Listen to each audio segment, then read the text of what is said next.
Ready to get started? I'm ready. All right. Hey everyone, and welcome back to Baked HR. I'm Jasmine Wilkes here with my co-host Christina Minyard. Hey Christina, how you doing tonight? I am doing well, Jasmine. How are you? I'm doing pretty good. Waiting to see if you're gonna take a basketball and do a backwards. You're getting to see a different angle of the home office now. Yeah. Sometimes I can shut the door and play basketball. I'm not very good at it though. Well, we're here to come and talk about a topic that goes along with our relationship series that we have already started. If you all haven't been checking out the relationship series, it's been a good one. You should definitely go and check those videos out. What do we talk about in the relationship series, Christina? Okay, so we have hit on basically every type of relationship you can have at work. Well, maybe not every type, but we've talked about having friends at work. We've talked about having friends at work from an HR perspective, like who can you trust and who can you not trust. We've talked about what to do if somebody crosses the line with Amber. And we've talked about work spouses.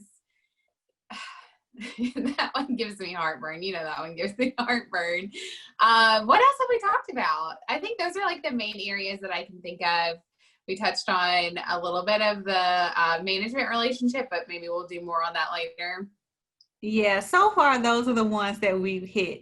But I'm interested to know if work spouses, like work wife and work husband, gives you like heartburn. What does the title work mom give you? It makes me crazy. It makes me absolutely crazy. Listen, I don't, and here, you know what? I don't like it. It definitely gives me heartburn too. I think that it's very weird. And I just think, like, I guess when I hear that, I think of like, I have a completely different relationship with my child than what I have with you here. So I don't like that. I don't know what people are trying to say when they say, like, oh, Jasmine's our work mom. Like, what are they trying to say, you think? They're trying to say, in my mind, from like the experiences I've had with people doing that or calling themselves that, they look at themselves as someone who is caring, someone who a person can go to and talk to, which none of these things have to mean that you're a mom by any means, but just someone who they know like will take care of them and take responsibility of the things that they want, which, like I said, doesn't make sense. I'm not 100% sure how the work mom thing started and why we even want a work mom in the office. I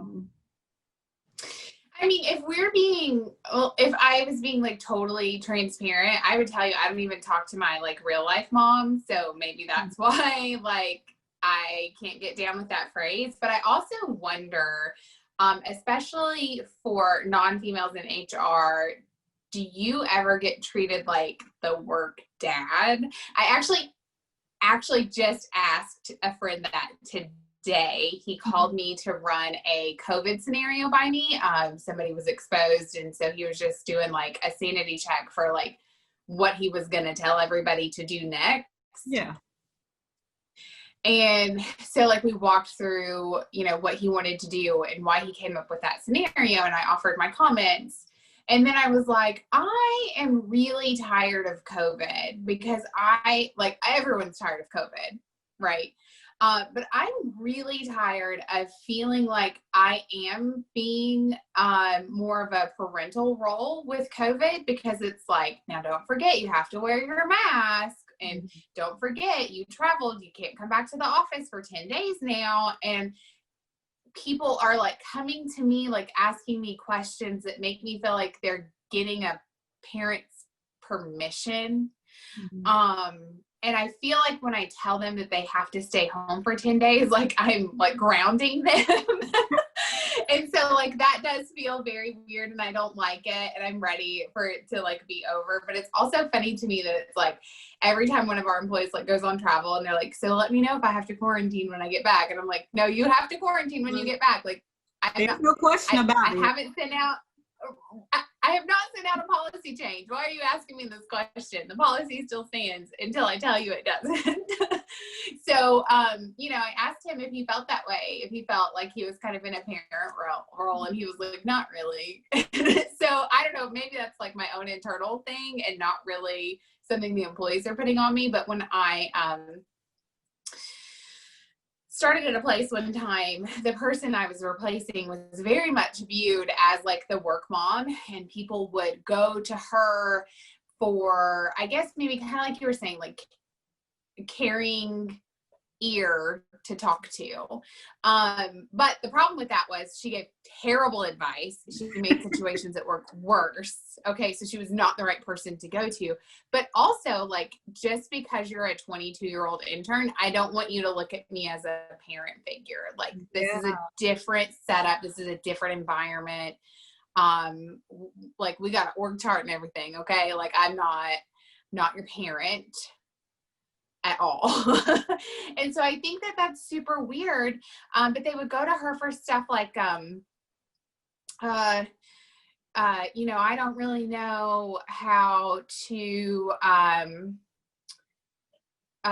you know, God, what, like all the examples are like leaving my brain right now. But I remember one time she was sitting there and she was helping somebody download the Uber app and set up a profile.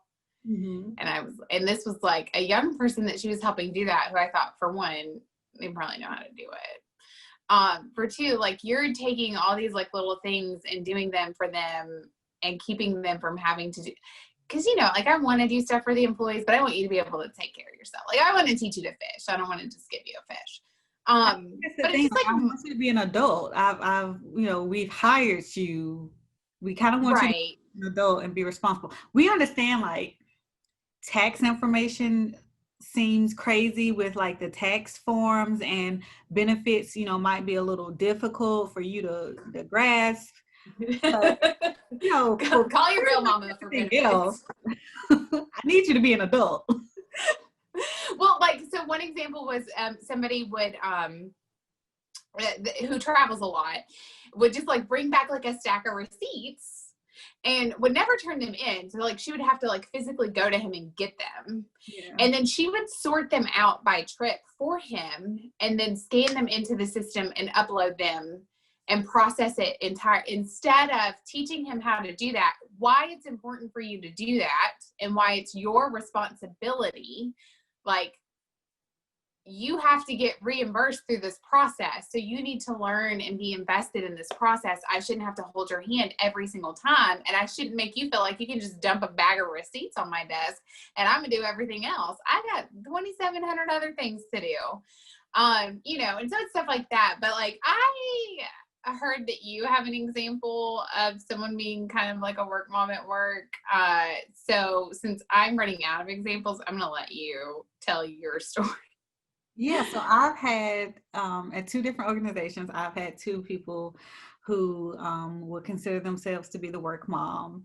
And so they proudly, like they, for all that I know, like they are happy about it. Like, they embrace being the work mom. I don't understand why, but they do. So whatever. But this person happened to be HR and the work mom together. And so she would, and when I heard this, y'all, this blew my mind when I heard the story about this. But she would like make doctor's appointments for them. No, ma'am. No, ma'am. If they needed, you know, say someone had a cold or someone just needed to, you know, get their 6-month or yearly checkup, and they came to her about it. You know, at first it would be like them questioning like the benefits and how much would the copay be. And then, she would take it upon herself to say, hey, I will call your doctor and make the appointment for you. So, I mean, can you do that as a representative of the company? Like, can you take on that responsibility? Is there any kind of, we need our attorney friend back on to tell us if we're blurring some lines here, other than that's just weird. I mean, that's the thing. I think, and organizations, like we've talked about, organizations calling themselves family, but I feel like I can't call you my family. Like, if I need some money, I know I can go to my daddy, and my daddy gonna be like, "Hey, baby, what you need?" I know and just get some. Can we send this to your dad so he can hear that impersonation that you just did of him?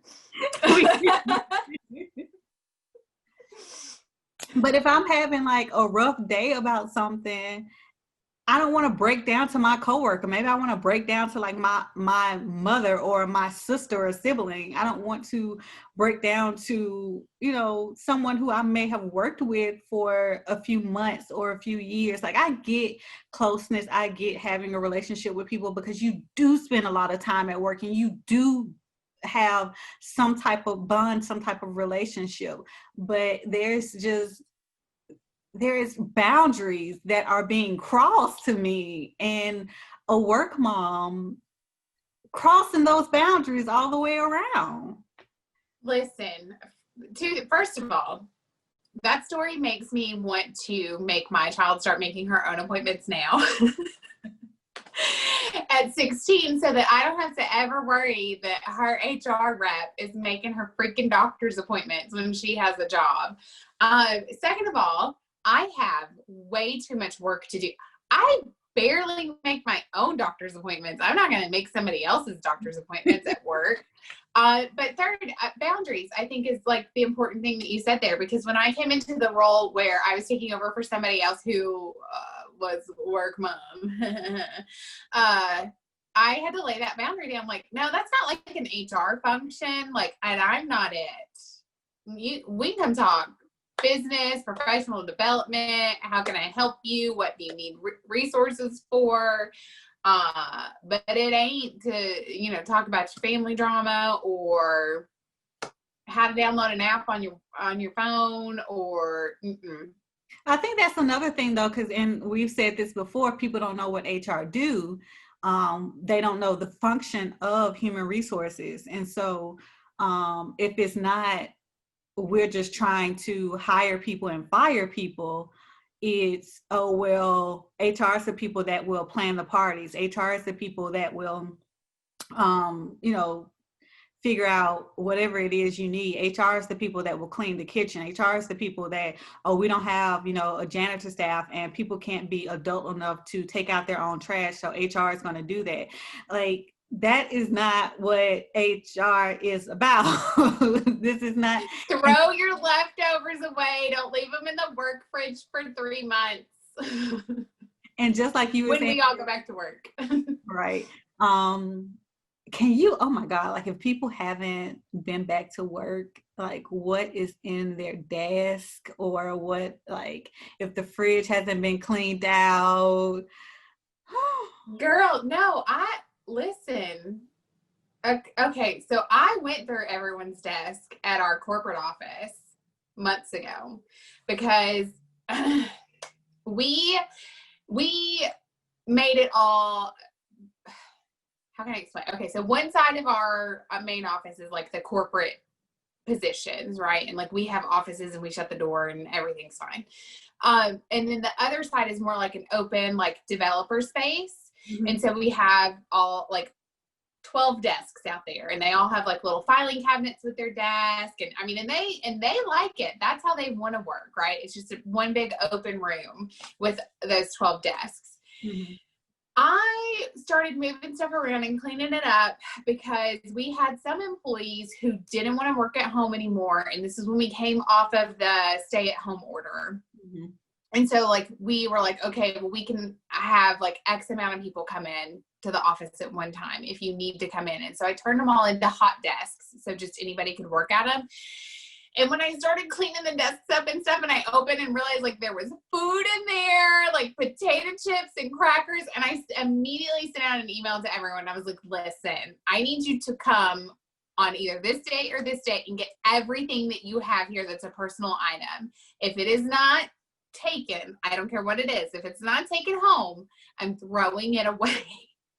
I need you to come and do that. Because I was like, oh my God, there's so much food in here. Like, I don't know how we didn't have like mice in there or something already. Because this was like definitely a couple months into the pandemic. Definitely a couple months. Because we went home in March.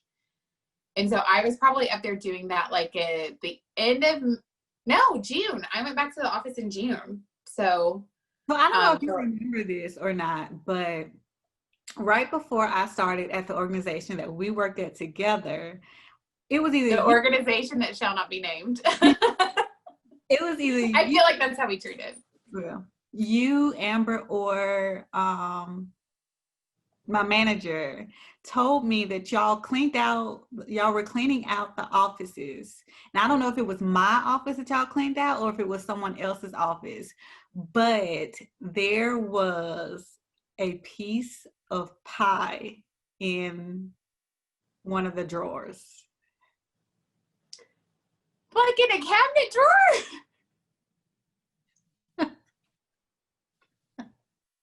I'm going to text Amber when we're done recording because I don't remember that. But so does cleaning out the stuff, does that make us work moms too? Are we doing this to ourselves? Listen, I would rather clean, I don't want to clean up behind you because you are an adult, but I would rather clean than do the other. Like I'm not making your doctor's appointments. Like I don't want to wipe your tears and I don't want to make your doctor's appointments. We have a piece of pie. You know, that's funny because we're actually recording this on like National Pie Day, right? It is. Oh, it is. We got to stop. We got to let these people go. Go enjoy your life. Go have a fresh piece of pie. We did not mean for it to be this long, but this was much needed. So yes, please go and enjoy a good piece of pie, and hopefully it's apple because that's the best pie. I saw that. Listen, that was not me who did that quiz on the Instagram. That was Jasmine. I love apple pie, but I also love cherry pie, and I love blueberry pie, and I love pecan pie, and pretty much all pies, except for if you put meat in a pie, it is not a pie. Don't give me that. Okay, but, really quick question. Do you know what mincemeat pie is? I know that it sounds disgusting and I don't want to eat it. Okay. I don't actually know what's in it. Y'all go and Google what mincemeat pie is. But in the meantime, don't tell me. Go ahead and give us a follow on IG at BakedHR, and make sure you like and subscribe our YouTube page at BakedHR. And then if you have a question for us, a topic you want to see us discuss, or if you would like to join us on this great platform, then give us a email at bakedhr@gmail.com. Until next time, bye. Holla.